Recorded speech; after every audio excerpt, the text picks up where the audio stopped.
নমস্কার, সুস্বাগতম। Welcome to my channel যোগ ও মায়া। আজকে যে সমস্যাটা নিয়ে এসেছি এটা খুব কমন সমস্যা আমাদের মহিলাদের ক্ষেত্রে।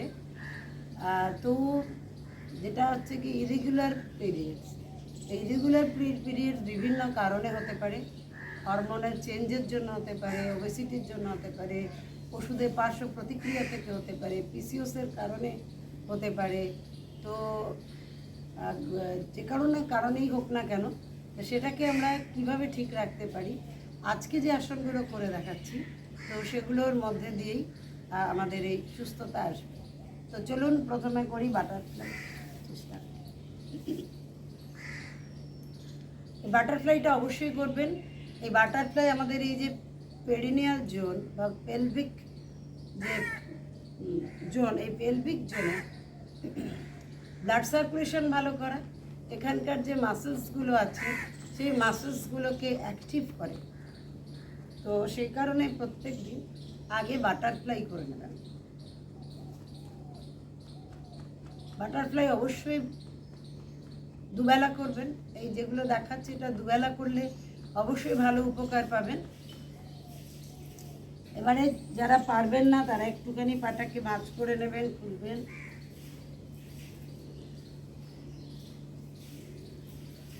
এইভাবে করুন। পরেরটা যেটা করবেন বাটারফ্লাইয়ের পরে ভদ্রাসন। পায়ের আঙুলগুলো ধরে নেবেন, পায়ের হাঁটুটাকে চেষ্টা করবেন মাটিতে লাগাবার। পিঠ সিধে থাকবে, শ্বাস প্রশ্বাস স্বাভাবিক। এইভাবে আপনারা এই আসনটাকে যদি প্রত্যেক দিন 5 মিনিট করা যায় তাহলে কিন্তু অনেক সমস্যা, এই জাতীয় সমস্যা থেকে অবশ্যই মুক্তি পাওয়া যাবে। এরপরে আমরা যেটা করব এখান থেকে মলাসন। মলাসনটা আমরা এইভাবে বসবো,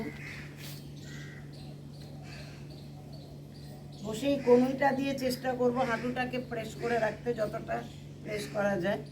হাতের তালুটাকে বুকের কাছে এইভাবে রাখবো, শ্বাস প্রশ্বাস স্বাভাবিক। এইভাবে প্রথমে 10 সেকেন্ড থেকে শুরু করে এই আসনটা 2 থেকে 3 মিনিট অবশ্যই অভ্যাস করা যেতে পারে। এটাকে অবশ্যই অভ্যাস করে দেখুন, ভালো থাকবে। মলাসনের পর আমরা করব উষ্ট্রাসন।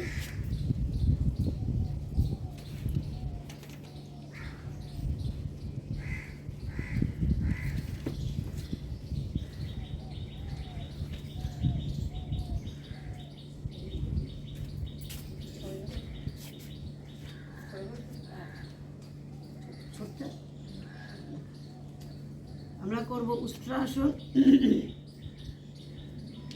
উষ্ট্রাসনও আমাদের এই লোয়ার অ্যাবডোমেনে প্রেশার পড়ার ফলে কি হয়, এখানকার যে আমাদের তলপেটে বা লোয়ার অ্যাবডোমেনের যে অর্গানগুলো আছে সেগুলো কিন্তু খুব ভালো কাজ হয়। তাই আমরা এইভাবে উষ্ট্রাসন করব। যদি কেউ উষ্ট্রাসন প্রথম করতে না পারে তাহলে অর্ধ উষ্ট্রাসন আগে করে নেবেন। এইভাবে পিঠের পাশে হাত রাখবেন, রেখে বেল্ট করবেন বডিটাকে পিছনে।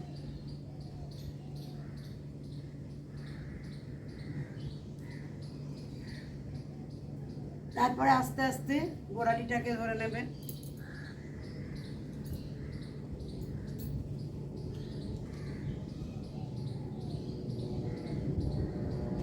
উষ্ট্রাসনের পর আমরা করব পশ্চিমোত্তানাসন। যারা প্রথম পশ্চিমোত্তানাসন করতে পারবেন না তারা একটু সিটিং ফ্রন্ট বেন্ডিং আগে করে নেবেন, তারপরে করবেন পশ্চিমোত্তানাসন। শ্বাস নেবেন, ছাড়বেন, শ্বাস নেবেন, ছাড়বেন, শ্বাস নেবেন, ছাড়বেন, শ্বাস নেবেন, ছাড়বেন। এইভাবে কয়েকবার করার পরে তারপর ধীরে ধীরে পায়ের এই আঙুলটাকে ধরে নেবেন, ধরে নিয়ে কনুইটাকে মাটির দিকে নিয়ে যাবেন।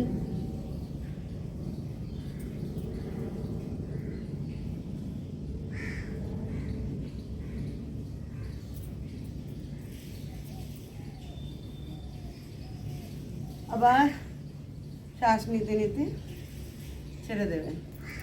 পশ্চিমোত্তানাসনের পরে আমরা যেটা করব সেটা হচ্ছে কি ভুজঙ্গাসন।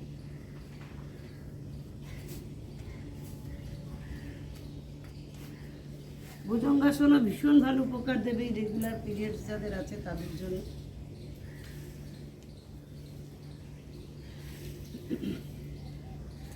চেস্টের পাশে হাত রাখবো আমরা, শ্বাস নিতে নিতে উঠবো।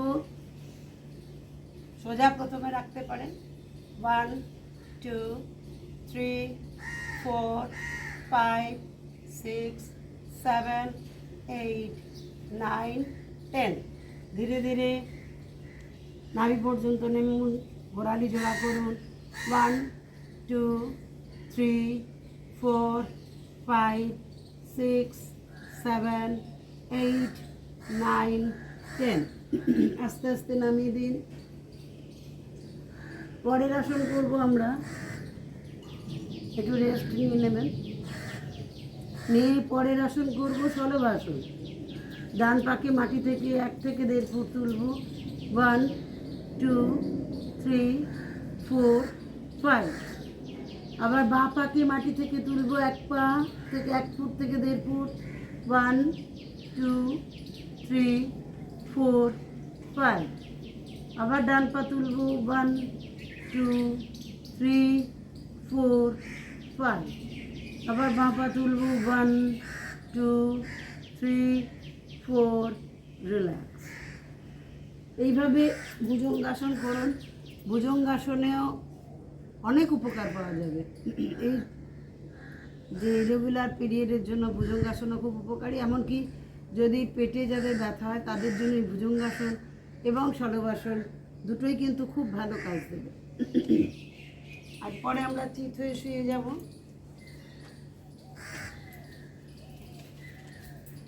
চিত হয়ে শুয়ে করব। ডান পাকে নিয়ে আসবো, বাঁ পাকে নিয়ে আসবো। দুটো পায়ের পাতাকে জোড়া করে পায়ের পাতাকে ঘুরিয়ে দেবো। এটাকে বলে সুপ্ত ভদ্রাসন। সুপ্ত ভদ্রাসনে রেকটাম টেনে শ্বাস নেব, রেকটাম ছেড়ে শ্বাস ছাড়ব। আবার রেকটাম টেনে শ্বাস নেব, রেকটাম ছেড়ে শ্বাস ছাড়ব। এইভাবে 2 থেকে 5 মিনিট যদি আসনটা করা যায় তাহলেও কিন্তু এই সমস্যা থেকে রেহাই মিলবে।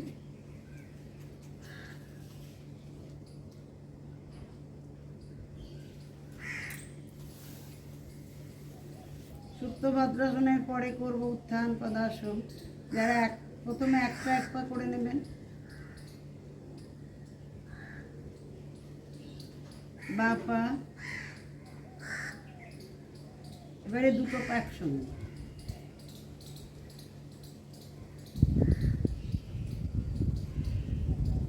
ছেড়ে দেবেন।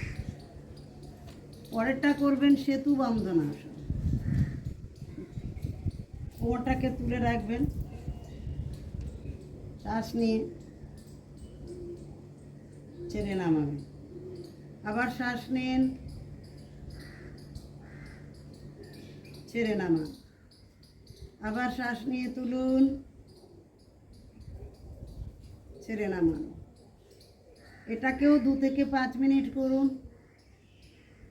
এই সমস্যা থেকে অবশ্যই আপনারা মুক্তি পাবেন।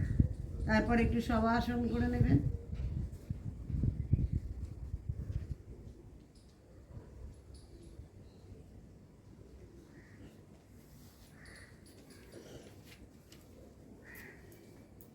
এই আসনগুলো প্রত্যেক দিন অভ্যাস করুন। এই সমস্যা থেকে চিরতরে মুক্তি অবশ্যই পাবেন। তো আজকে এই পর্যন্তই। নমস্কার।